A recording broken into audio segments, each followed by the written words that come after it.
How can a player express themselves in Crusader Kings 3? Art is all about expression. Most art finds itself interested in the expression of deeper emotions and meanings that cannot be expressed with individual words. Art is a powerful force that drives people to do things beyond their perceived limitations, and for that reason, the creation and consumption of art is one of the most important aspects of our lives. Expression through art, however, is not exclusive to the ones who create it, particularly in the realm of gaming. Although expression may take many forms in a game, there are always some that the developers have accounted for and then some that they have not. While those unintentional forms of self-expression are always fun and welcome, the more the developer is aware of the ways in which players use their game, the better they can craft a game that allows for a wide array of artistic expression on behalf of the players. Crusader Kings 3 as a medium of artistic expression is a curious entry given its genre. Most strategy games, and in particular grand strategy games, leave no room for art with the overwhelming depth of their mechanics. But I've already discussed mechanics and storytelling in CK3, so I won't rehash that. The facilitation of player expression in novel ways is a priority for any game that leans into its artistic nature. After all, a canvas with no brush is merely the possibility of creation. It's the tools that bring it to life. CK3 is a canvas with many tools at its disposal, but Royal Court's cultural system is a handcrafted cat hair brush. What I want to discuss today is CK3's role as a form of self-expression in gaming, with a particular focus on the new culture systems coming with Royal Court. I'll also be looking at how an individual character's role in the game can be made more important both mechanically and story-wise, as well as how to balance mechanics and freedom such that limitation of player expression is kept to a minimum. The way these cultural systems open up opportunities for player expression is something I saw when I had the bright idea to form English culture using an Occitan ruler instead of a Norman. I was hoping for something unique, but I was instead met with the same outcome for as if I had conquered England as a Norman.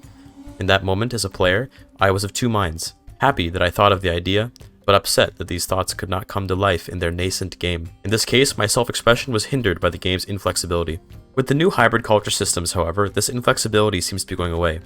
With traditions being transferable between cultures, perhaps my Anglo-Occitan dreams could come true. For my particular interests in playstyle, this system appeals well to my sense of self-expression. But what about other players? One system that at least attempts to provide a form of self-expression is the Dynasty legacy system. While flawed in its implementation, the idea is a powerful one. In CK2, the player could play with whatever style they liked, swapping around as their character's aptitudes matched what they were trying to do. With Dynasty Legacies, CK3 is going for something akin to a Game of Thrones style of houses and dynasties that are known for a particular form of power projection. The ability to invest your dynasty's fame into improving its ability to perform in one particular aspect a la Game of Thrones is horrifically underused in CK3. This system, in theory, is wonderful, but it has one glaring problem. Well, maybe two. The bonuses provided to the player are, for the most part, merely numerical. The explicit exceptions are certain bonuses from the raid and adventure trees, which are behind a DLC, and things like house guards in the martial tree. The addition of a new man-at-arms is an okay reward and at least feels like an interesting gain, but quickly becomes relegated to the quantitative meta of CK3, which most players really don't care about. The adventure tree, on the other hand, lets you make friends with your vassals to gain bonuses. This is a wonderful system.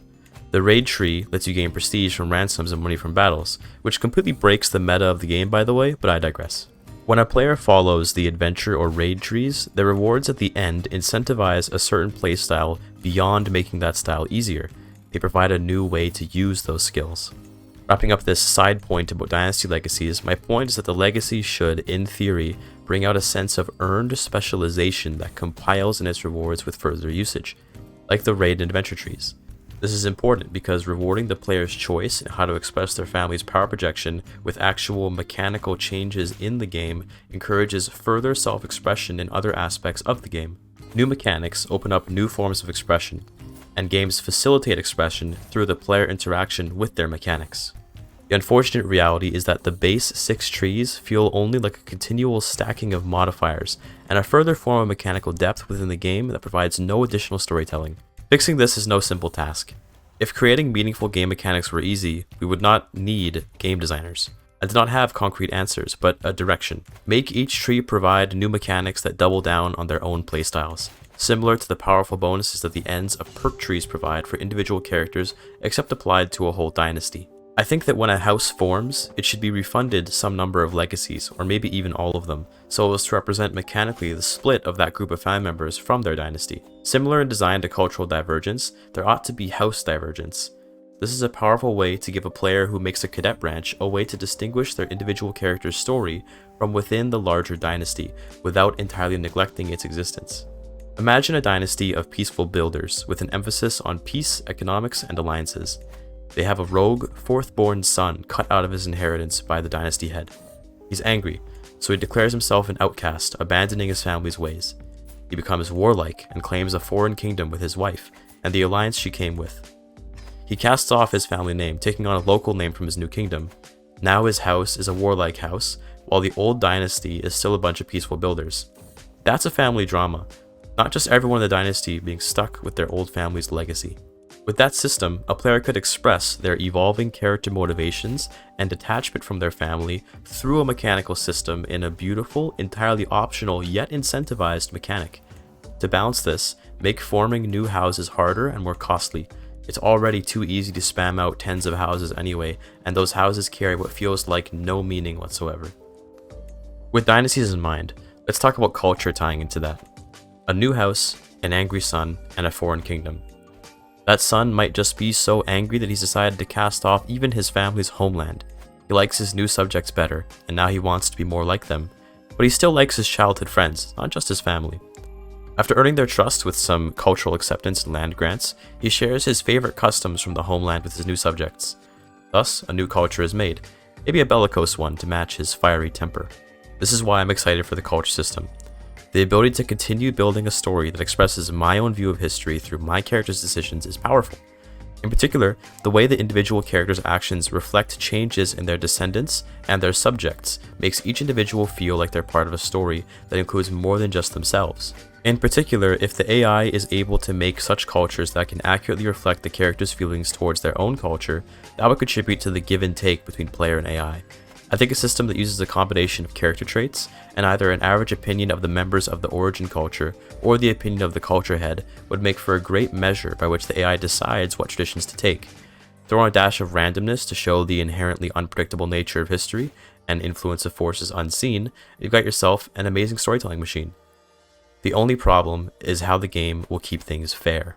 Depending on how things are balanced, we may see something of a tug-of-war between those who will meta the culture system to create the most optimized cultures, and those who will make the most fun cultures. I say fun in quotations because each player has their own sense of what fun is. However, I will make it clear that players often do meta their way out of fun. Similarly to how we can ruin an art piece for ourselves by examining it too mechanically, we can ruin CK3 by reducing it to its numbers. Although it's easy to blame the player for allowing meta systems to ruin their fun, in reality it can be blamed on the designer for not creating a balanced system that incentivizes fun.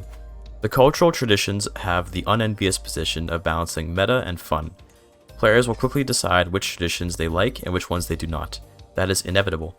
If the cultural traditions are flexible enough, then the players will be happy that they can create the culture they want, but if they're too flexible, then players will be tempted and inevitably give in to create the perfect culture of horse archers, war elephants, and Varangian veterans, ultimately ruining their own experience. Restricting a system always feels bad for the player, unfortunately. Even though the designer is trying to limit the ability for the player to use overpowered strategies for the sake of pursuing their own fun, it feels like it's a transgression upon freedom of expression when a game says the player cannot do something. If I want the horse archers, elephants, and veterans, let me have it, many players will say. In terms of ways to mitigate the feeling of limitation, I genuinely have no answer, even after quite some time considering it. Games like The Binding of Isaac manage to avoid limitation, but only because its genre allows it. The player can combine all the ridiculous items they want into some crazy combination, but once it happens, the entire game is cracked wide open and all challenge is gone. Fortunately for Binding of Isaac, once the character either dies or wins, it's back to square one. CK3 is not like that. In some ways, strategy games need limitation, but the problem is that CK3 is only a strategy framework for what is ultimately a role-playing story generator. The true intention of the game requires a lack of limitation. Restriction breeds creativity, but it often doesn't feel like it. Some players will accept that limitations must be made, but many won't. Designing a game that avoids all limitations is quite a feat, and one which I'm not sure CK3 can pull off in its current genre without losing all sense of grounding. This might even be a genre mismatch, or it could be a new level of innovation that I simply don't understand yet. So far, the game has been quite amazing but not flawless. I'm extremely curious as to how Paradox will continue to build on the game and address flaws, and I'm also excited to analyze what they do and contribute my thoughts on it. Royal Court so far feels like a large step in the direction of self-expression thanks to its customizability. In a similar vein to Northern Lords, being able to go on Varangian adventures was a choice that players made not because it was the optimal one, but because it was the coolest story. That being said, the money and land acquired in Varangian adventures did a good job of actually incentivizing it mechanically. Varangian adventures were limited by their high prestige cost, and the fact that they only gave extra troops and gold once per lifetime. This meant that continuing to do extra adventures on one character became progressively less and less of interest mechanically. At the same time, if you wanted to adventure all the way to India, you still could. This was a masterfully done balance of restriction and freedom. The player feels fairly compensated through their money and troops, without feeling limited by their choice since they can simply continue to adventure even if they don't get a benefit.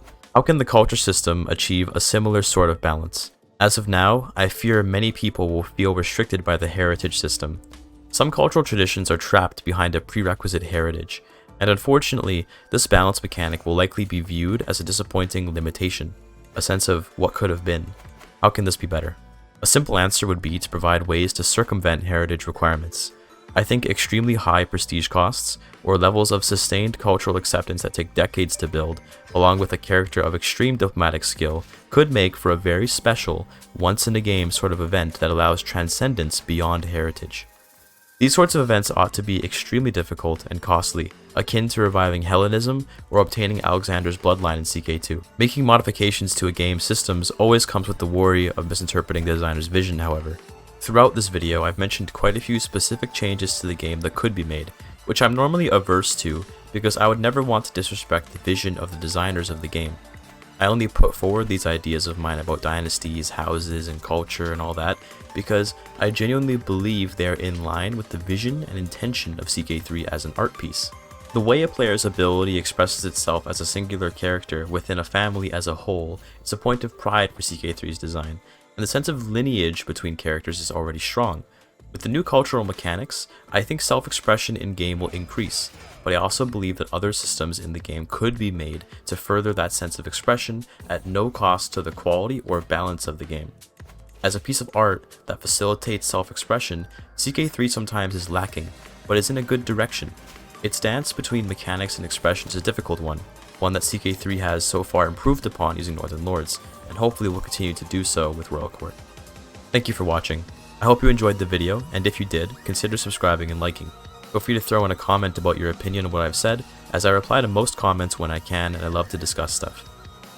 I also want to say thank you to everyone for giving me so much attention on the previous videos, and also thank you to Paradox for tweeting about my guide. That was probably one of the best feelings I've ever felt since becoming a streamer and YouTuber.